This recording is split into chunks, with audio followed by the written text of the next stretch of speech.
Hello friends, welcome to my YouTube channel circle study centre. Circle study centre पर आप लोगों का स्वागत है। आज मैं फिर से आप लोगों के बीच हाजिर हूँ। बिहार दरोगा का प्रीवियस ईयर जो क्वेश्चन पेपर है 2017 का, उससे लेकर मैं आप लोगों के बीच फिर से हाजिर हूँ। आज मैं उस प्रीवियस ईयर जो है 2017 का, उसका क्वेश्चन मैं आप लोगों के बीच डिस्कशन करूँगा और वो उसमें से इम्पोर्टेंट क्वेश्चन है उनको ज़्यादा अच्छे से डिस्कशन करूँगा। साथ ही साथ एक और बात बता रहा हूँ मैं आप लोगों को कि कल से मैं जो भी वीडियो डालूँगा वो 10 से 15 मिनट का एक छोटा सा वीडियो होगा, 10 मिनट का वीडियो होगा, जो कि किसी एक सब्जेक्ट पे होगा।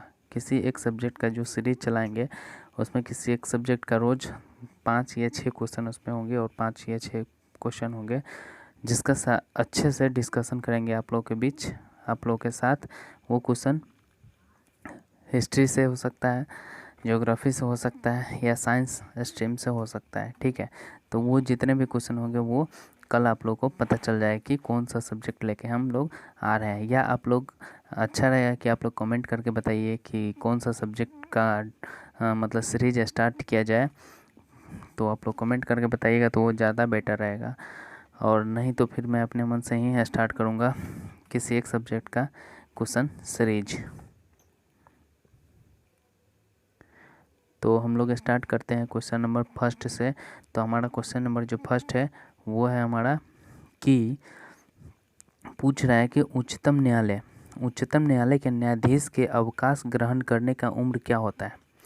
तो उच्चतम न्यायालय का अवकाश ग्रहण करने का उम्र 45 वर्ष तक, यानी कि इनका जो अवधि होता है, यानी कि इनका जो रिटायरमेंट होता है, कार्यकाल जो होता है वो 65 वर्ष तक ही ये रह सकते हैं अपने पद पे।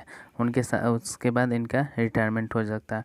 और इनका मिनिमम उम्र जो होता है, इसकी कोई न्यूनतम न्यूनतम उम्र की कोई सीमा नहीं है कि ये कब उच्च न्यायालय के न्यायाधीश बनेंगे। ठीक है, इनकी कोई सीमा नहीं है। साथ ही साथ जो इनकी आर्टिकल है, ये आर्टिकल नंबर 124 के 2 में आता है। 124 का 2 में, अनुच्छेद 124 के 2 के अनुसार इनकी नियुक्ति होती है। और इनकी नियुक्ति जो करते हैं वो राष्ट्रपति ही करते हैं। उच्च न्यायालय के जो नियुक्ति करते हैं ये राष्ट्रपति नहीं करते हैं। और ये साथ ही साथ ये राष्ट्रपति अगर इनके पद से, इनका जो पद होता है उच्च न्यायालय के जो न्यायाधीश का पद होता है, उन न्यायाधीश को, अगर न्यायाधीश जो होते हैं वो राष्ट्रपति को अगर लगता है कि ये काम करने में असमर्थ है या कदाचार के आधार पर है, तो इसे अपने पद से भी हटाया नहीं जा सकता है। इससे अगर इस व्यवहार के अनुरूप भी है फिर भी इसे इस पद से हटाया नहीं जा सकता है। ठीक है, लेकिन राष्ट्रपति को महाभियोग लगाकर उनके पद से इस्तीफा दिलवाया जा सकता है। ठीक है, तो उच्च न्यायालय का पूछ रहा है कि उच्च न्यायालय के न्यायाधीश का जो अवकाश ग्रहण का समय होता है तो वो कितना होता है। वो होता है 65 वर्ष। वो कितने वर्ष होता है, वो होता है 65 वर्ष। मिनिमम उम्र जो होता है इनका 65 वर्ष में ये अवकाश ग्रहण कर लेते हैं। अगला क्वेश्चन है कि 27 फरवरी 2017 में मनाए गए विश्व रेडियो दिवस का थीम क्या है। फरवरी महीने में जो बनाया गया था रेडियो दिवस फरवरी महीने में मनाया गया था, तो उनका जो विषय था, उनका जो थीम था, उसमें था आप हैं रेडियो। उस समय रेडियो का वर्चस्व ज़्यादा था, इसलिए आप है रेडियो। लेकिन अब धीरे धीरे रेडियो का जो है वो ख़त्म हो गया है वर्चस्व। ठीक है, अगला क्वेश्चन है कि आवर्त सारणी किनके द्वारा तैयार की गई है। तो आवर्त सारणी जो है वो मेंडलीफ के द्वारा तैयार किया गया है। आवर्त सारणी जो है मेंडलीफ के द्वारा तैयार किया गया है। इसमें तत्वों को जो है बढ़ते हुए परमाणु भारों के अनुसार, इसमें जो तत्व है, परमाणु के जितने भी एटम हैं उनके वेट के अनुसार ही क्रम में इनका सजाया गया है। जैसे जैसे उनका वेट बढ़ता गया उसके अनुसार से इसमें सजाया गया है आवर्त सारणी को। और ये आवर्त सारणी जो है ये क्षैतिज कतारों में होता है।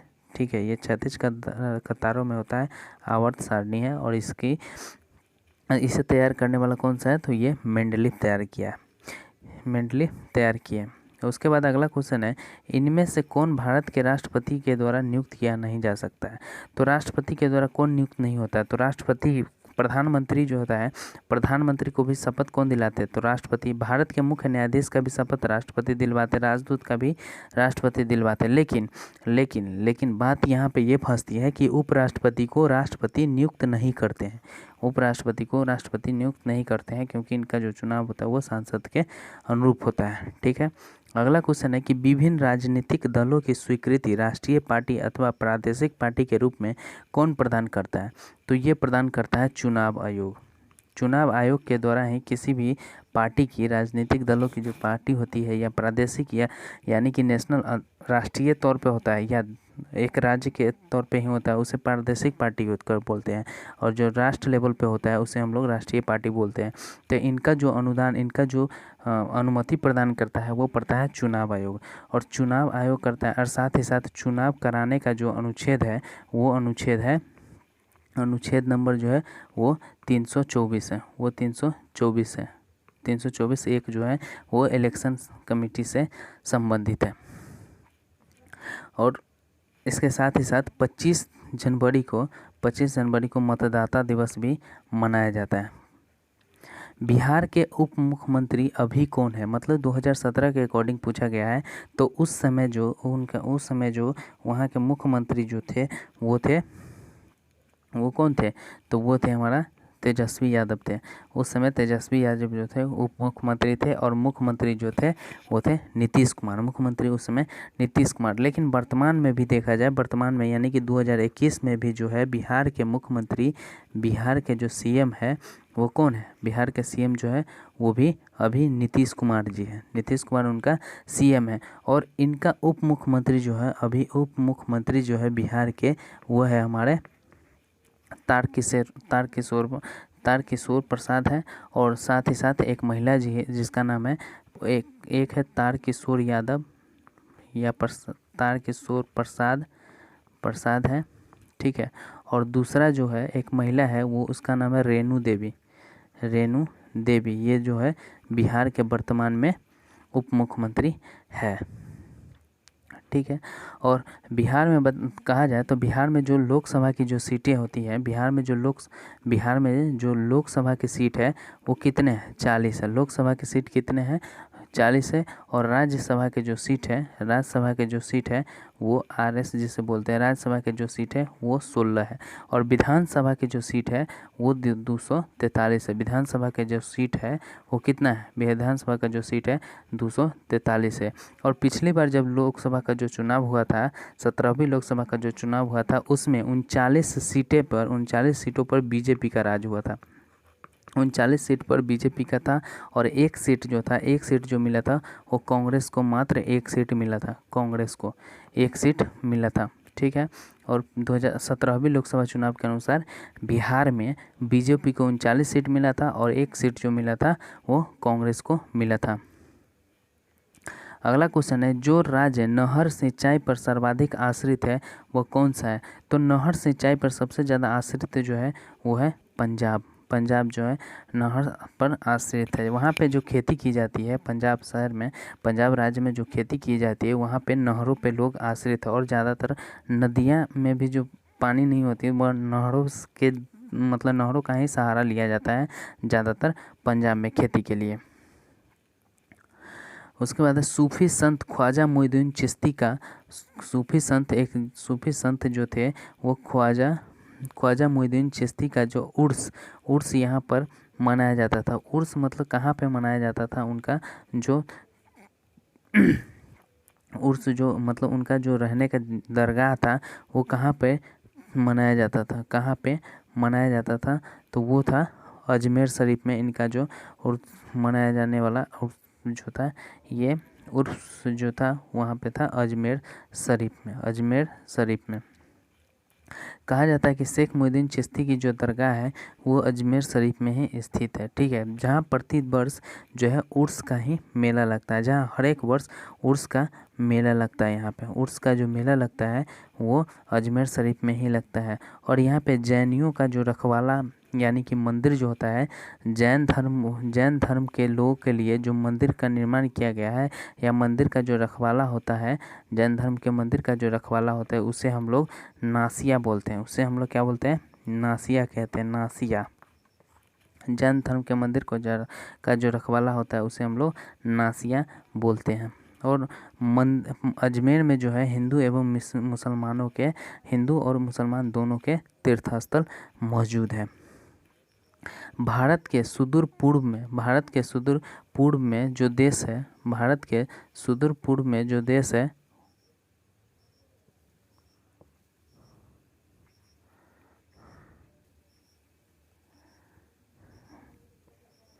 भारत के सुदूर पूर्व में जो सर्वाधिक लंबी सीमा बनाता है, सुदूर पूर्व में जो सर्वाधिक लंबी सीमा बनाता है वो किससे बनाता है? तो वो बनाता है म्यांमार से सबसे लंबी सीमा बनाता है। और भारत में इसमें के अनुसार कहा जाए तो म्यांमार के साथ ये सबसे लंबी सीमा बनाता है भारत के पूर्व में। और भारत के कौन सा ऐसा राज्य है, भारत का ऐसा कौन सा राज्य है जो सबसे ज़्यादा तटीय सीमा, भारत का ऐसा कौन सा राज्य है जिसका तटीय सीमा सबसे लंबा है, जिसका तटीय सीमा जो है सबसे लंबा है? तो वो क्या है? वो कौन सा राज्य है? तो वो राज्य है हमारा गुजरात, जिसका तटीय सीमा सबसे लंबा है, तटीय सीमा जो सबसे लंबा है। और विश्व की बात किया जाए, अगर विश्व की बात किया जाए, विश्व में जो कहा जाए, विश्व में सबसे लंबा, यानी कि विश्व में सबसे लंबा तटीय सीमा कहा जाए, सबसे लंबा या सबसे लंबा तटीय सीमा जो है वो किस देश का है? तो वो है कनाडा का। वो किसका है? कनाडा ऐसा देश है जिसका तटीय सीमा विश्व में सबसे बड़ा है, कनाडा का सबसे बड़ा है। उसके बाद कहा जा रहा है कि अगला क्वेश्चन है, स्लेट रूपांतरित होता है, स्लेट को जो रूपांतरित किया जा सकता है वो किसके द्वारा किया जा सकता है? तो वो सेल के द्वारा किया जाता है। स्लेट का जो रूपांतरित रूप होता है वो सेल कहलाता है, ठीक है, सेल कहलाता है। संगमरमर, ग्रेनाइट और टाल्क, संगमरमर का जो यूज किया जाता है वो ज़्यादातर घरों में लगाने के लिए और इनकी शोभा बढ़ाने के लिए यूज किया जाता है। उसके बाद है अगला क्वेश्चन जो है हमारा, सिंधु नदी की लंबाई उतनी ही है जितनी ब्रह्मपुत्र नदी की लंबाई है। सिंधु नदी की जो लंबाई उतनी ही है जितनी ब्रह्मपुत्र नदी की लंबाई है। तो यह लंबाई कितनी है? तो यह लंबाई है 2900 किलोमीटर। 2900 किलोमीटर इसकी लंबाई है। और सिंधु नदी की जो लंबाई है वो 2800 किलोमीटर है, वो 2800 किलोमीटर है। और ब्रह्मपुत्र नदी की जो लंबाई है वो 2900 किलोमीटर की लंबाई है। लेकिन दोनों की लंबाई जो है वो लगभग बराबर ही है, ये से भी बराबर ही बोलते हैं। और सिंधु नदी का जो फैलाव है, इसका जो फैलाव है वो 11,65,000 वर्ग किलोमीटर में इसका फैलाव है। 11,65,000 वर्ग किलोमीटर में इसका फैलाव है। ये है हमारा सिंधु नदी। अगला क्वेश्चन है कि भारतीय संविधान राज्य का कार्यकारी अध्यक्ष कौन होता है? राज्य का कार्यकारी अध्यक्ष कौन होता है वो पूछा जा रहा है। तो अगर भारतीय संविधान के अनुसार राज्य का कार्यकारी अध्यक्ष कौन होता है? तो ये होते हैं राष्ट्रपति जो होते हैं ये कार्यकारी अध्यक्ष होते हैं, क्योंकि ये इनका जो काम होता है वो जहाँ राष्ट्रपति होता है देश में, और राज्य में कहा जाए, तो ये राज्य का अगर कार्यकारी अध्यक्ष कहा जाए तो ये होता है राज्यपाल। ये कौन सा होता है? राज्यपाल होता है ये कार्यकारी अध्यक्ष, ठीक है, राज्यपाल होता है राज्य के अंदर। और देश के अंदर कौन सा होता है? तो ये होता है राष्ट्रपति। कौन सी विश्व निकाय 1920 ईस्वी में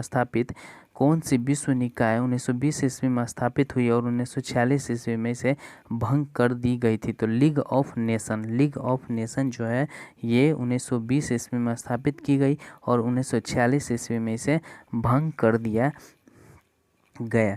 ये जो हुआ था ये प्रथम विश्व युद्ध के समाप्ति के साथ ही 1914 से लेके 1918 तक ये फर्स्ट विश्व युद्ध चला था। प्रथम विश्व युद्ध जो था वो चला था 1914 से लेकर 1918 तक। तो उस समय इसके समाप्ति के जस्ट बाद ही, इसके समाप्ति के थोड़ा दिन बाद ही ये 10 जनवरी 1920 ईस्वी को 10 जनवरी 1920 ईस्वी को लीग ऑफ नेशन की स्थापना होता है। लीग ऑफ नेशन की स्थापना होता है और इनके बीच में जब मतभेद होने लगता है, इनके बीच में जब मतभेद होने लगता है, राष्ट्र प्रतिनिधियों का जब मतभेद होता है, तब जाकर ये 26 साल बाद 1946 ईस्वी में 26 साल बाद 1946 ईस्वी में जाकर लीग ऑफ नेशन को भंग कर दिया जाता है, यानी कि समाप्त कर दिया गया। भारतीय नागरिकों के मौलिक कर्तव्य कितने हैं? भारतीय नागरिक के मौलिक कर्तव्य जो है वो है 11 है। भारतीय नागरिक के जो मौलिक कर्तव्य है वो 11 है और इनका जो अनुच्छेद है, इनका जो आर्टिकल है वो आर्टिकल नंबर 51 है। ये आर्टिकल कितना है? ये 51 है। 51वें अनुच्छेद के अंतर्गत इन भारतीय नागरिकों के मौलिक अधिकार 11 है और ये इनका जो संशोधन हुआ था वो 86 कॉन्स्टिट्यूशनल अमेंडमेंट के द्वारा इसका संविधान में संशोधन किया गया था। अगला क्वेश्चन है कि राज्यसभा में सदस्यों की अधिकतम संख्या कितनी होती है? तो राज्यसभा में सदस्यों की अधिकतम संख्या जो होती है वो होती है 250। राज्यसभा में जो अधिकतम संख्या जो होती है वो 250 होती है। और सरला एक तरह से ट्रिक याद रखिएगा कि राज्यसभा, लोकसभा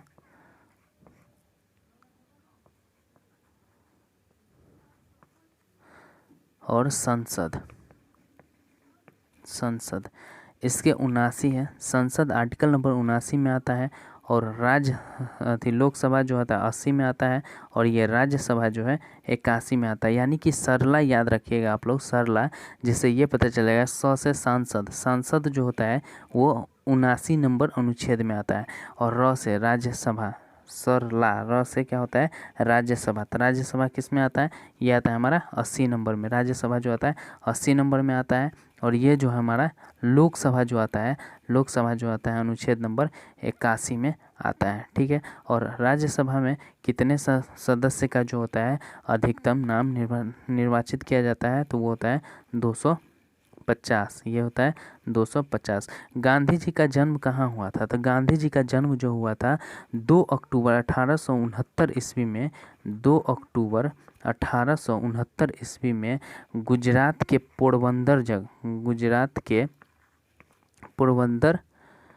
पोरबंदर नामक बंदरगाह के पास हुआ था। इनका जन्म। और इनके पिता जो थे वो गुजरात में राजकोट के दीवान थे। उनके पिता जो थे वो राजकोट के दीवान थे। कहाँ पे? तो गुजरात में ही इनके पिता राजकोट के दीवान थे। तो इनका महात्मा गांधी का जो पूरा नाम है मोहनदास करमचंद गांधी है।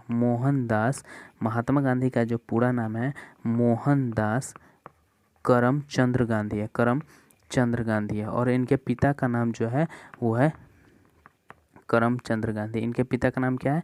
करमचंद गांधी।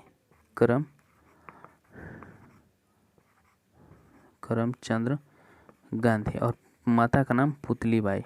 माता का नाम जो है वो है पुतलीबाई। ठीक है। अगला क्वेश्चन क्या है? कह रहा है कि गुरु गोविंद सिंह से सिखों के गुरु में गुरु गोविंद सिंह थे। सिखों के गुरु में गुरु गोविंद सिंह थे। तो ये थे 10वें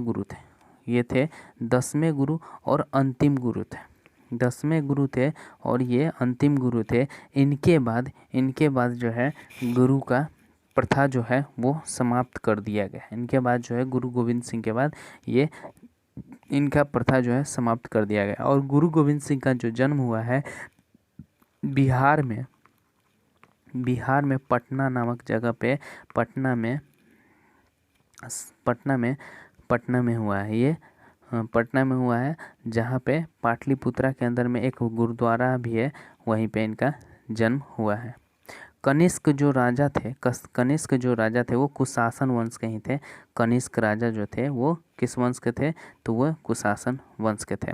बेरी बेरी खुराक में किसकी कमी की वजह से होता है? बेरी बेरी जो होता है वो किसकी कमी से होता है?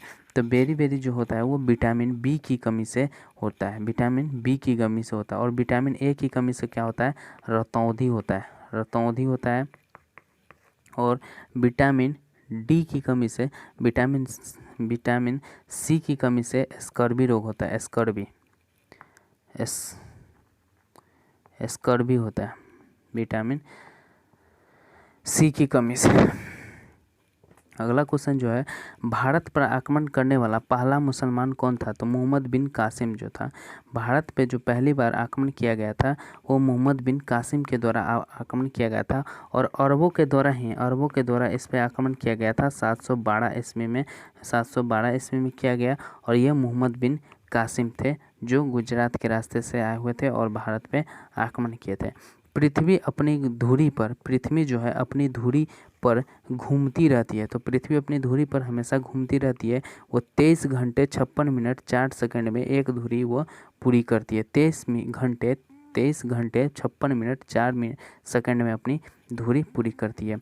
ग्रह जो होता है वो सूर्य की परिक्रमा करने में 88 दिन लगता है, वो बुध है। बुध ऐसा ग्रह है जो सूर्य की परिक्रमा करता है तो वो 88 दिन लगाता है। और मॉर्निंग मतलब सुबह का तारा, शाम का तारा या पृथ्वी की मौसी जो कहा जाता है वो शुक्र ग्रह को कहा जाता है।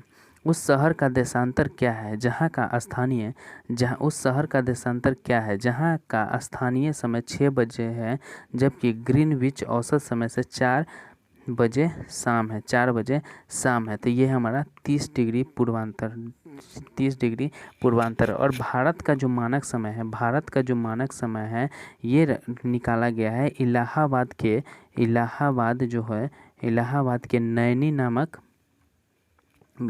के नैनी नामक जगह से निकाला गया है। इलाहाबाद के नैनी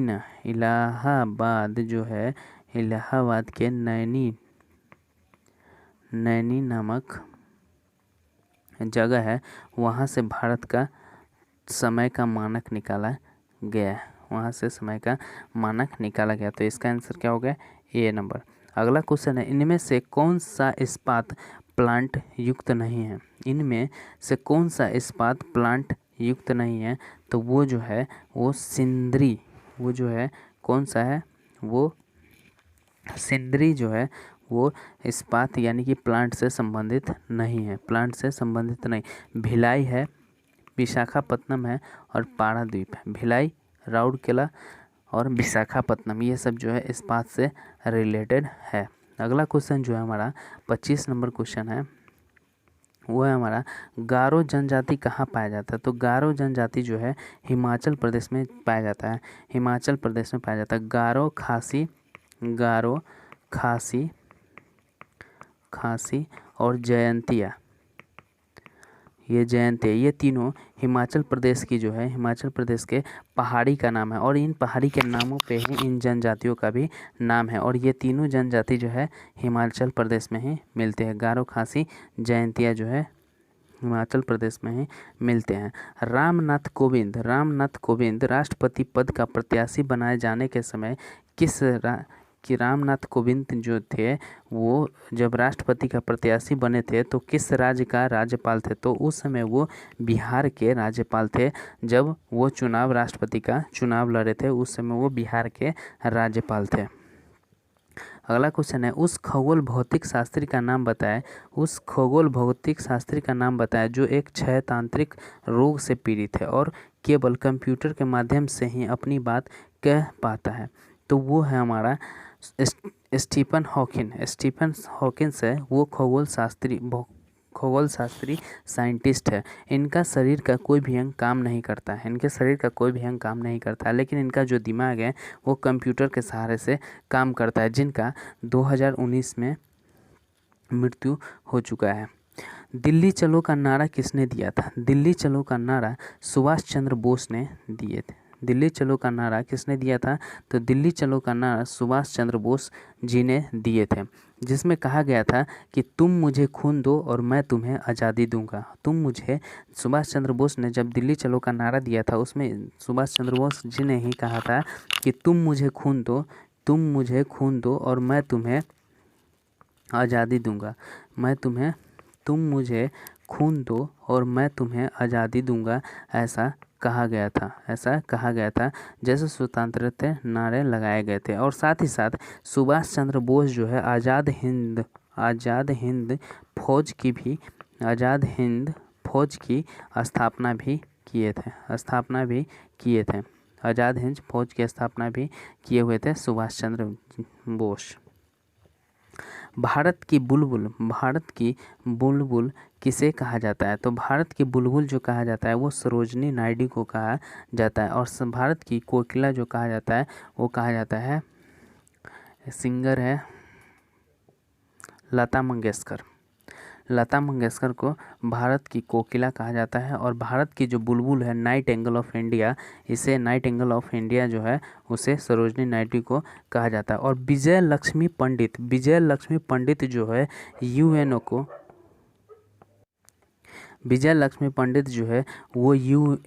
को यानी कि यूनियन नेशन का संयुक्त राष्ट्र संघ की पहली महिला अध्यक्ष कौन है? तो विजय लक्ष्मी पंडित थी। और सुचित्रा कृपलानी जो है वो मुख्यमंत्री रह चुकी है। पेसमेकर संबंधित किससे है? तो पेसमेकर संबंधित हृदय से संबंधित है। आज हम लोग यहीं तक रखते हैं। 30 क्वेश्चन आज हम लोग किए हैं, ठीक है। इसके बाद जो अगले क्लास में हम लोग करेंगे, अगला जो 70 क्वेश्चन है वो हम लोग कल करेंगे और अगले लेक्चर में करेंगे, क्योंकि ये वीडियो थोड़ा बड़ा हो रहा है और बड़ा वीडियो होते जा रहा है, इसलिए हम लोग इस वीडियो को यहीं पे एंड करते हैं, ठीक है। इसके साथ ही साथ आप लोगों को कहना चाहते हैं कि आप लोग मेरे चैनल को सब्सक्राइब कीजिएगा, शेयर कीजिएगा और लाइक कीजिएगा, और बस इतना ही। और साथ ही साथ कल मैं एक सीरीज़ लेके आऊँगा, ठीक है। और उस सीरीज़ का नाम भी मैं कल ही बताऊँगा, जिसमें किसी एक सब्जेक्ट का हर रोज़ 5 से 7 क्वेश्चन होंगे और उसका मैं 10 से 12 मिनट के अंदर में डिस्कशन करूँगा। और साथ ही साथ ये हमारा प्रीवियस ईयर का क्वेश्चन भी चलेगा, और प्रीवियस ईयर का जब क्वेश्चन ख़त्म हो जाएगा तो मैं इसका मॉडल सेट भी आप लोग को प्रैक्टिस करवाऊँगा, ठीक है। तो हम